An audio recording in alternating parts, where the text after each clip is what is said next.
ngayon could actually have the space. Backline, frontline, lahat ay pwede mangyari. On a match point ng ACT, laban sa Blacklist International. Hindi ba... Hindi mo napapansin, parang masyadong experimental ata ngayon yung Blacklist.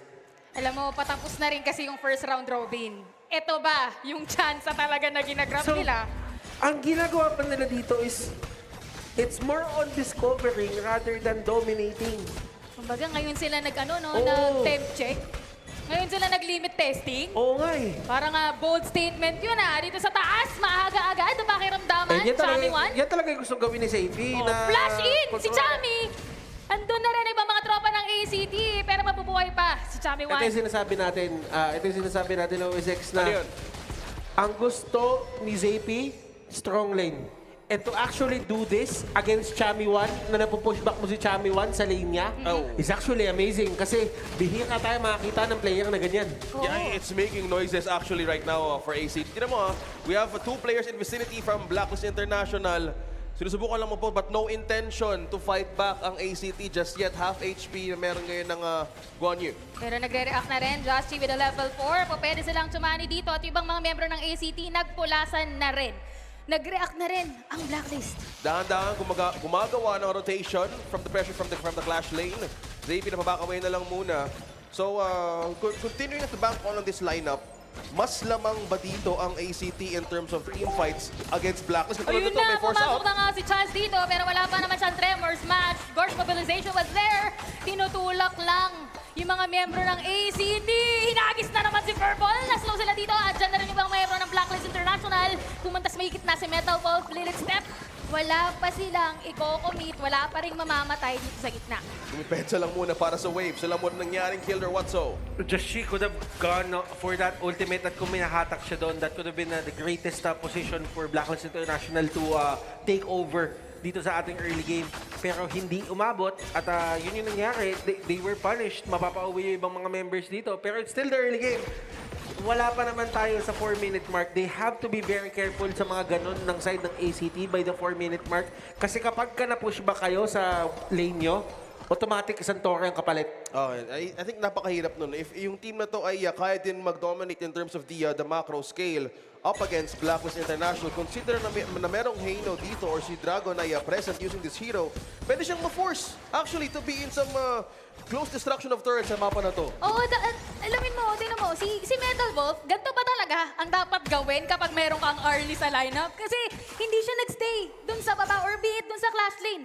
Oo nga, no. Hindi, actually, ano naman, para sa akin dito, in terms of yung pwesto ni Metal Wolf dito sa game na ito, tanky kasi yung mga heroes ng side ng Blacklist International. So if ever they want to fight, kailangan nila si Metal Wolf talaga. Ito na, magkakaroon na ba ng first blood? Unprecedented Spurs para kay Chami 1. Nakuha na nga sila dito yung ibang mga membro naman ng Blacklist. Unti-unti nagpupalasa si Safety. Pulado na yung buhay, pero makakatakas pa rin siya. First blood, makakakuha si Justy, pero si Chami parehong clash lane yung nawala. At doon tayo nakakita ng 1-2-1 trade. As of 3 minutes and 40 seconds, wala muna na-commit doon ng Torre or nawala or anything objective. Papunta pa lang tayo doon, pero that is some kind of quicker response for Blacklist now from game number 1. It seems to me na nakuha na side ng Blacklist ng ACT kung paano gumagana yung farming patterns dito ng side ng Blacklist International. Kahit sabihin natin na kung 1-1 sila, ang pinaka-total lamang lang na nakuha dito ng Blacklist International, the highest is at 1K. It's not going to head up. Papunta pa ng, sabihin na lang natin, it's not gonna head up to 2,000, yung usual natin nakikita dun sa other teams. And this is a plus for ACT. They really understand what's happening with Blacklist International. Seeing the bigger picture, ACT knows kung ano nga bang dapat nilang gawin to put pressure laban sa Blacklist International fighting na call dun sa taas. Now, continuing the pressure, gumagawa ba ngayon ng possible distraction ng team na to habang nagtawag ng mga tropa pala? 3 miyembro na ng Blacklist ang pumunta sa baba. Nagtipi na rin si Chami 1. Pero si Golden kahit focus lang sa pag-clear ng wave, pinush lang nila yung catapult sa baba. No harm done. Okay, speaking of no harm done, nakabantay pa rin naman ang mid lane na si Astral onto this position. So far, wala muna napapareact pero nagpalit na nga din ng pwesto. Chami 1 with Golden Kite. Pwesto mula sa Blacklist International. Napakagandang pwesto dito mula kay Chami 1. Okay, revealed na rin kung saan magagaling. But half an HP Si Taos, alis lang dito. Tower takedown mula sa Blacklist International. Miyembro ng ACT. Unti-unting pumupunta sa baba, pero disiplina, sabi ng Blacklist. Nakuha na ng Torre dito yung mga members sa side ng ACT, pero looking at the gold, 700 pa rin. It's not going up, it's not going down. It's just the stable, that stable lead na nakukuha ng side ng Blacklist International. Hindi talaga nakakapag-pull away. And usually, yun yung tatak ng Blacklist International na makikita mo na lang na, ganito na kalaki yung lamang nila.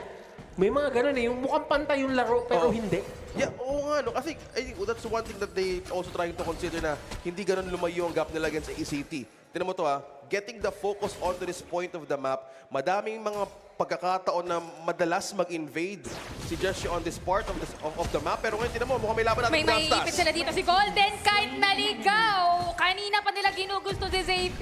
Pero di nila alam, ibang mga miyembro ng ACT, nakaabang na rin dun sa kanto. Oo, and actually nakita nila yung Fate Rewind. They can actually go for a push doon sa may taas. Nakikita naman natin na nag-isama na yung mga members. And they're not really utilizing masyado din si Flokyo. And kung titignan mo naman si Flokyo dito, naman na siya? Naka-Blood Rage. So there is a possibility na a fight can break out in just a bit. Nakaantabay nga lang dito si Flukyo eh. Parang siya lang talaga yung mag-a-absorb. Yep. Utilizing yung wild growth silip. May tao ba? Taos, nandiyan na rin. 3 miyembro ng Blacklist ang nandito sa taas. Pero nag-TB out na lang si Chami One sa baba. Pero may ganap pa rin dahil 3 mula sa ACT, magiging 4. Nandoon na nga yung pasa-pasa pero dito si Elsa, Astral at mukhang Torre lang ang gustong kunin ng ACT. Na-force out na ng ultimate ng Lian po. Bibigay ba ng Blacklist ang Torre? Kailangan nila muna ibigay. Fate Rewind? No, sobrang sakto naman nun. Pagkatumba ng Torre, nag-cooldown yung ultimate. Bilis gamit. Si Seipi na pagtripan sa may gitna. Calculated. Wasted effort on the side of ACT. Truth Mantra, pinitawan na nga doon. Taos! Unbreal na down first, pero walang tinamaan. Na-stun ng baga si Chaz. At nangat-ngat na nga ni Furball. Yung ibang mga miyembro naman ng Blacklist, umalis na lang din. Nabigyan ng isang casualty from Blacklist International. Hindi mo na nagamit, but speaking of gold, Josh and Flukyo still onto the level ng economy dito. But looking forward na si Metal Wolf, kailangan din na bumilis in terms of the items na pwede mo ko afford this early. Nakuha na magandang kill ng early game, nakuha na 1 kill. So slowly building up for the Trinity item na kailangan para mag-pop off yung damage. Oo, and yung may mga early na tayo ngayon na nakikita na hindi na nag-Eternity Blade. More on talagang on damage effects na. Yung on-hit effects na yung mga tinututukan nila. And this might actually be the time na kunin na itong Overlord na ito.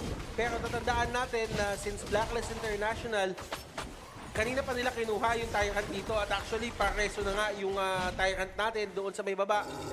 Maybe both teams really want to take this down. Binahuli sa taas! May naipit! Si Taos, magche-check push lang sana eh. Kaso 3 miyembro ng Blacklist, ang laking isinok nun. Naku, walang pwedeng magbigay ng space para sa early na to, para kay Metal Wolf. Ano bang pwede nilang gawin? Kailangan, oh no! Sa may bandang likuran, si CP naghahanap ng setup, pero habang nagaganap yun si Just G, Tyrant lang yung kukunin. Doon pala, nakita na natin ng quick reaction from Blacklist. A diversion play na ginawa, taking out 1 from ACT. Dalawa lang pwede mag-front sa early na to. Oo, at sinasabi ng Blacklist International dito, Kuya Ters, hindi kami nag-experiment. Ito talaga yung mga panlaban namin sa mga ganitong klaseng matchup. Di ba? And dito namin nakikita talaga yung depth na meron ng Blacklist International sa paglalaro. Nasigawan si Just G, nandun na rin yung blowing sigh, at hindi siya mabubuhay. Yung ibang mga JP? membro naman dito ng Blacklist ay nagpupulasan na tumatakbo. Andun na si Zaypi, nakabang dito, Fate Rewind sa may bandang likuran. Pero nakatabay din si Metal Wolf. Dalawang mawawala sa Blacklist at mukhang po pwedeng i-push yung Toro sa mid mula sa ACT. Napakagandang pwesto. Alam nila kung saan pwede bumalik at manggaling ang Blacklist International all corners. Pero may nakabantay. May nakabantay na upo na silip. Tamang-tama yung paghihinala ni Astral. Kaso nga naman, nakaantabay si Chami at si Metal Wolf ay nandun na rin para i-secure yung deal. Tori ulit, ang gusto na nakuha sa mid pero wala pa silang wave. Yung push lineup na ginagawa ngayon ng mga members ng side ng ACT, it's not really working out for them. As you can see, napakaganda talaga ng flank na ginawa dito ni Zaypi. Nahuli nila dito si Astral, si Dragon rather, with a Fate Rewind. At nung nahuli yun, that was the opening na kinakailangan nila. No Fate Rewind at that moment. Tumba si Aino, wala din wait clear. Tulak tayo.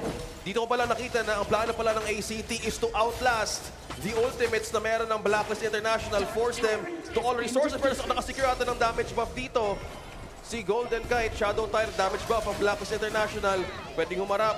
But all goes to the items ngayon na binibuild up din ng ACT laban sa lineup nila.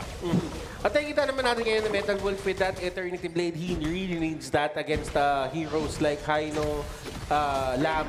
Pero alam nyo, ang pinaka binabantayan ko talaga dito is yung item progression neto ni Just Chi. One more item could actually mean na siya na talaga yung magdo-dominate dito. I don't see the potential of any hero aside from Metal Wolf na kayang i-head-to-head itong Lam pagdating sa damage department kapag nagkaroon pa siya ng isang item pa. Yeah, speaking of damage department, nakapwesto doon si Chami 1. Nakabantay din sa posibleng maging point of pressure na pwede lang gawin sa ACT. Ano nga bang gagawin nila? We're seeing members of Black, pumasok okay? na nga si Chami, pero nandun lang si Tao, Sleeping Savior, magiging tatlo. Ang kinakailangan niyang puksain dito, nandun na yung Razor Guard 3. Tinatawag na nato sa may madagil mo, wala si Metal Wolf, pero nandun na yung Build Outburst. Tinatakasan ni Chami, nakakaladkad siya dito, at mabubuhay pa si Chami 1. Samantalang ibang miyembro ng Blacklist, nakikipag-base race lang sa Torre sa baba. Isa laban sa tatlo at yun ang nagawa ng Blacklist habang nag-push din sa baba si Just Chi. Torre lang! After nun, pwedeng mag-status si Metal Wolf. I am Iron Man. Pwede siyang pwedeng I am Iron Wolf, brother. Iron Wolf! Oo. Ako ay Iron Man. Very familiar statements na nakikita natin dito from Blacklist International. But looks like matatrap ngayon ng ACT for defensive measures moving forward. Chami 1 making those ridiculous plays. I would say na Metal Wolf medyo na-realize ko din, bakit ang lapit niya? Yan, no? Bakit ang lapit niya ng mga panahon na yon? Tatlo silang nasuntok bigla. At hindi pa nila na-takedown si Chami. Oo, hindi rin Tinakasan lang nakatabay eh. sila, shinake and bake, and kakala ng lahat na yung mga dash ni Guan Yu nakakalagpas ng ng pader. Hindi. Yan ang problema ng kabayo niya. Hindi makalagpas ng pader. Yun lang. May takot kasi umatay yung kabayo, kaya Kailangan focus mag-training. lang sa harap. Ayan o, tira mo ngayon, Black, si Jashi pa yung makakuha ng kill. Nandun na rin yung kanilang mga ultimate, pero si Taos, buhay na buhay pa rin. Yung ibang mga miyembro ng ACT, gigil na gigil, kumante yung ape. Si Dragon ang matitira. Tatlong miyembro ang kinakailangan niyang puksaan, pero ito naman nag-breathe na naman siya, tapos may iba nagilid. Dragon against everybody. Zapi, pero Oy, naku! pero hindi nila i-overcommit. Nako, nagamit na rin ang Fate Rewind. Wala ring flash. Dragon with himself just defending. Pero buti na lang, merong push na nakuha ang Blacklist International doon, damage department.